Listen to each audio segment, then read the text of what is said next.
Hello, hello. It is Wednesday, and Friday we're leaving for another Florida trip, this time for 3 weeks in Florida prisons. And so I just wanted to make a little video. You got the mail. Yes, he's showing you his we have a little calendar about what day we're going, don't we? And every day he checks off a day. He's so excited. Where are we going? To Florida. To Florida, that's right. So we leave in 2 days, and usually 2 days before is when I start packing ourselves.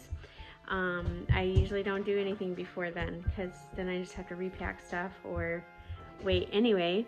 So I kind of have a system.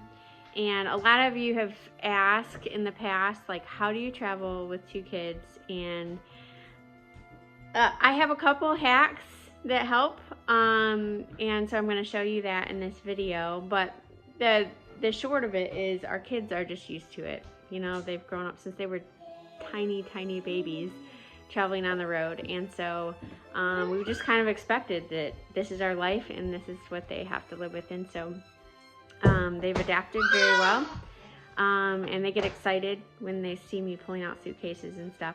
So today is packing day 1. Tomorrow will be packing day 2, and then we leave on Friday. So going to give you a little behind the scenes and maybe answer some of those questions of, like, what does this look like for you to travel with 2 kids? And I'll show you some of my tips and tricks along the way that I've learned from other parents, and then we've just learned by failure. And so I hope this is just kind of a little glimpse into our lives.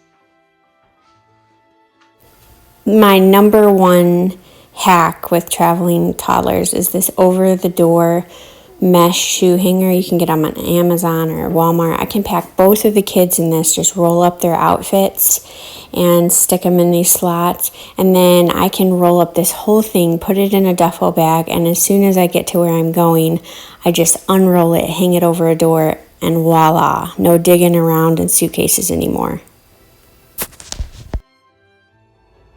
So one of my biggest hacks, travel hacks, is my master trip list. And I have one right now. What I do is I have one for me, I have one for each of the kids, and then I have one for my husband. And what I do is I have this on my phone, and it has everything possible that I would need for any kind of trip, whether that's a trip to a state park or a trip to a Florida prison trip where we do ministry for 2 or 3 weeks, or vacation trip, or that could be warm weather, that could be cold weather. And so it has everything possible on here. Like for Joy's list, she has her car seat, her crib, which is like her playpen, her stroller, her diaper bag, her diapers, her wipes, you know, it just goes through everything, her clothes, bottles, bottle brush, formula, you know, all of those things.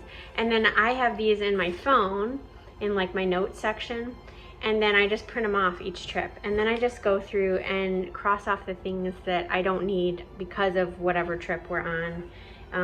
You know, she's not gonna need a heavy hat or gloves. We're going to Florida this time, so you can kind of mark those off. And then the same thing with mine's a little longer.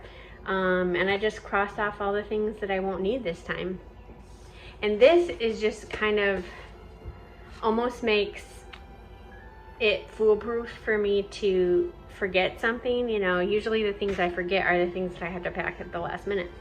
But these lists really help me, because it's very easy to forget when you're putting, you know, outfits together or whatever, to forget something, you know, like pajamas or a toothbrush or something that's like essential, but you forget those things because they might be last minute. And so these lists are so valuable to me. And then what I do, like through the year, as I think of things like, oh, you know, Joy's at a new stage in her development now, so she needs you know, a little spoon and a little fork or something like that, then I can add those to the list in my phone whenever I think of it. And then when I go to print it off, it is the most recent needs for us, if that makes sense. So make yourself a master trip list. It might save you some heartache. So another thing that's hard on a trip is if you have kids, little kids, like passing them the snacks, it ends up being super messy. And so I found these little compartmentalized containers, like these come out, I think I found these at Walmart, and then this has like a little lid. And they're very similar to, you guys, maybe you've seen the Snackle boxes. The Snackle boxes are amazing, but they're also expensive. So this is just like a cheaper version. It doesn't have as many compartments, but this is really helpful because you can pass it to them and, you know, have like different food, even their lunches. I've even used this on the occasions that Noah goes to work with his daddy. Sometimes he gets to do that in the office. And this is like almost like a lunchbox. It's perfect. You can put, you know, it's enough room for a sandwich and fruit and snacks, whatever. So this is just like a really fun thing. The kids love these. They only get these for trips, or, you know, if Noah goes to work with daddy. So these are like kind of like special, and they really like these sort of things. So they're like looking forward to them, and you can put them in the top of a cooler to keep the things cool, and then just pass them back. They have their names on them, Noah's and Joy's, so it's kind of fun. But these are available like at Walmart, I think. There's probably a lot of other versions as well. You can also do, I've seen, you know, something like this, where it's really small and you can put like little nuts and tiny things. That's an option as well. But this is a lot smaller, so obviously it's not going to fit like a sandwich or whatever. But that's been super helpful as well. So one of the things I've been doing for a lot of time, even back when I was single, unpacking a lot, but more so now as my family's gotten bigger, is staging. Like I said, I don't really pack until 2 days before a trip, typically. But about a week before I start staging. So I have, you know, sometimes it's in the office, different places we've lived, it's different places, different rooms. But in this house, I usually use our guest room because typically we're not having a lot of guests right before we leave, sometimes. But so about a week before, I'll start putting stuff in here that I don't want to forget. You know, like I bought some diapers. I have some kitchen stuff that I don't want to forget. There's Noah's little blow-up bed and just different things that I don't want to forget. And so I just kind of stage it in here, and I can shut the door and know that it's here when it's time to pack.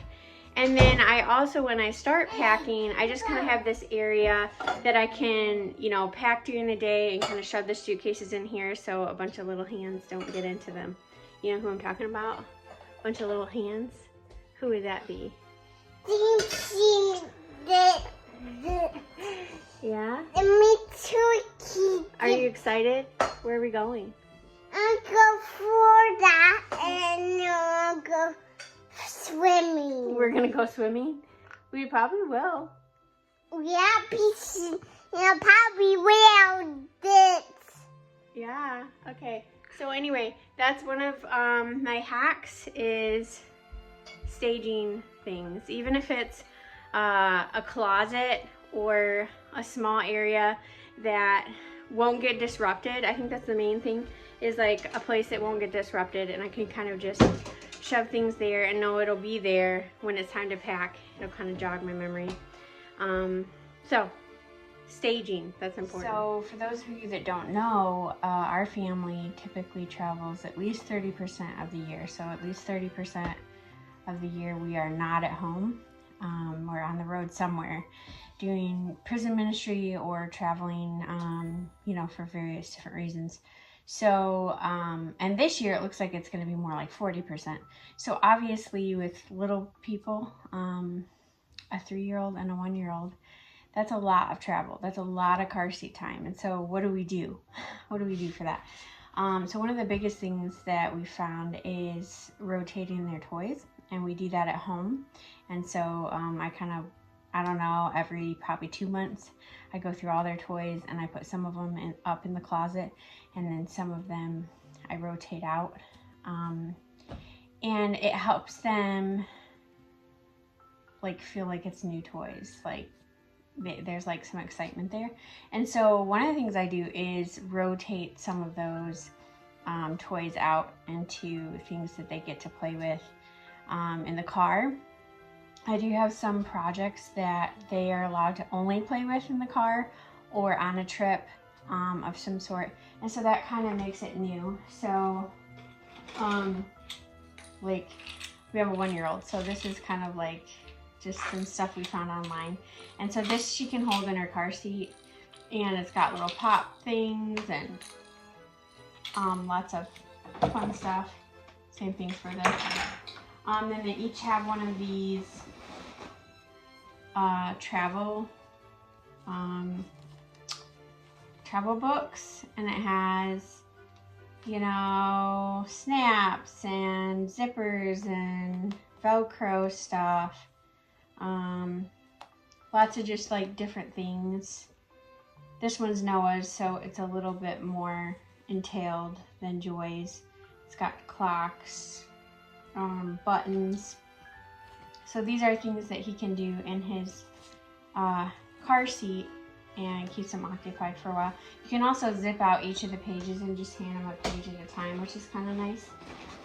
Hers is a little more just like Velcro stuff. Animals, shapes, that sort of thing. And they only get these when we're on the road or we're doing something special where they need, you've probably seen some of these things too. These are kind of fun. They're like, I don't know what's in there, but it's fun even for me to squish around in there. And then this is a big thing for Noah. So he's really into Matchbox cars right now. And so typically what I do, I mean, they're like 99 cents a piece. I buy a few ones for each long trip, brand new ones. And he always loses some along the way. So he has a pretty good stash, but he also loses some of them. So I get, you know, like a 4-pack, 5-pack or whatever at Walmart, and then I just pass them one every 2 or 3 hours. And we have our typical trips are like 13, 14-hour days, and that's a long time to be in a car seat. So this is one of the things I do. Just pass him a car every few hours, and he really enjoys that. And then these Water Wow books. These are pretty cool if you haven't seen them before. They come with these little pens, and you just fill them with water. It's basically like a paintbrush kind of thing, but it's not messy. There's no paint. It just changes the color, and then it dries, and you can do it again. So these are really nice. And again, this whole bag of stuff, they basically only get when we're traveling on a long trip, or when we want them to, you know, like say on this trip there'll be a big meeting with chaplains at a restaurant. So we'll take some of these so that after dinner they can be kept quiet. And then there's this sensory thing. I don't know if you've seen these before. And then you can like punch these things inside of the, anyway, Noah really likes this one. So some of these are obviously age appropriate for Noah and not for Joy yet.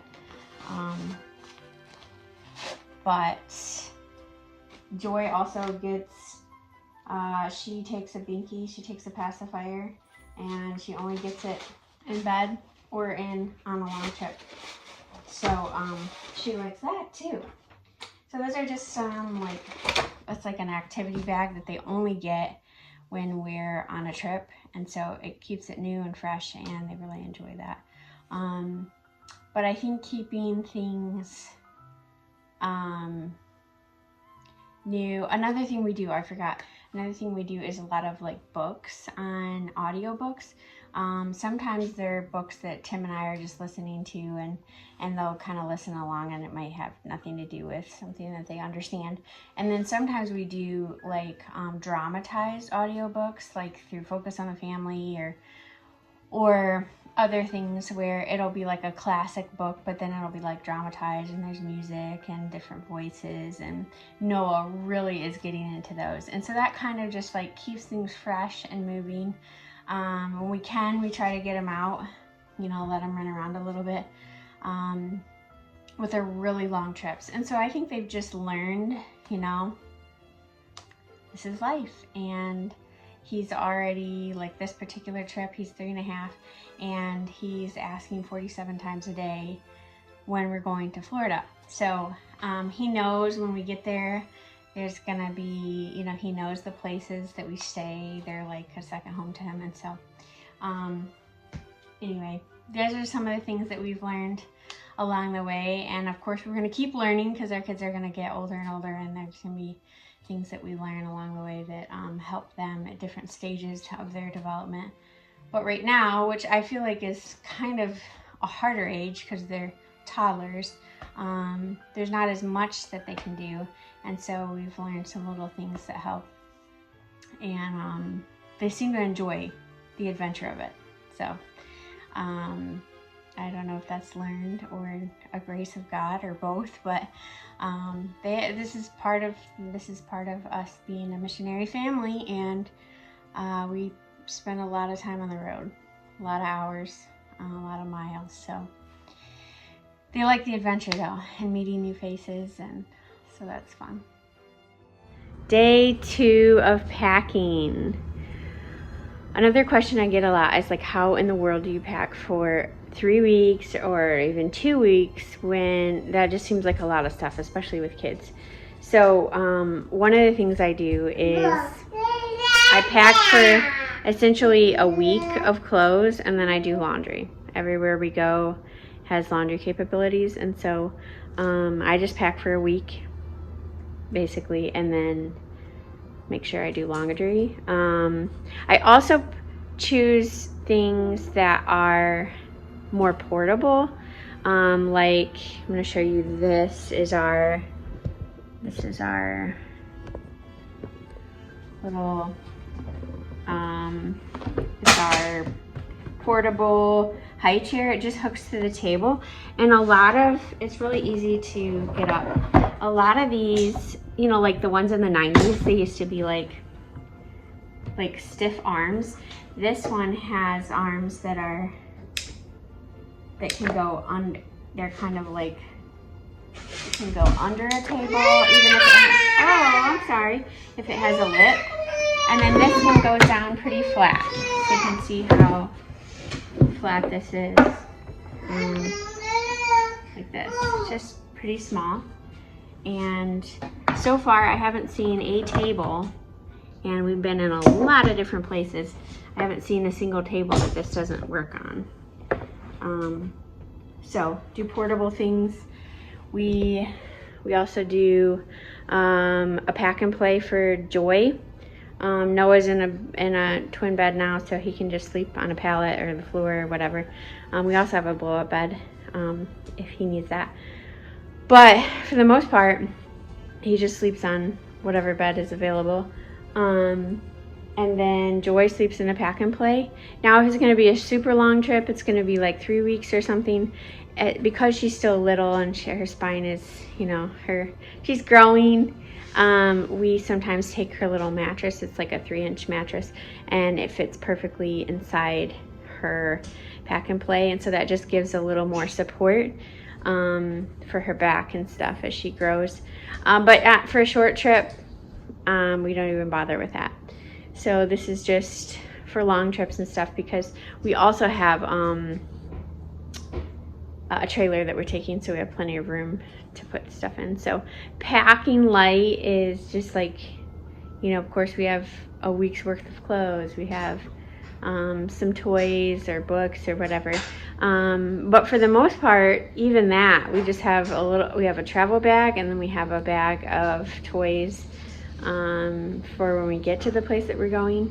And then the rest is just imagination. We take a lot of walks, let them play with sticks, and sometimes where we're going has a lake or something like that, and we'll let them play in the sand. So just lots of natural things. They love the adventure of all of it, and just the exploring and that sort of thing. So kids honestly don't need as much as we think they do. They're very resilient and adaptive, especially if we give them the opportunity to use their little imaginations, because they have big imaginations if we allow that. So that's kind of another one of the things that I do.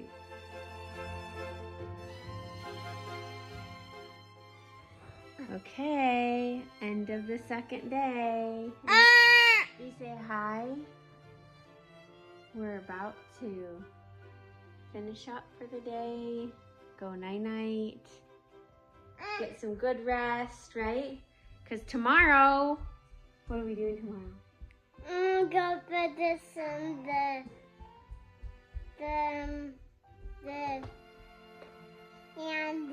secret. To go to Florida, right? And go Florida. That's right. Yay! So, tomorrow we'll be hitting the road, right? So, here's the behind the scenes, and we'll be heading off tomorrow. So pray for us. We love you.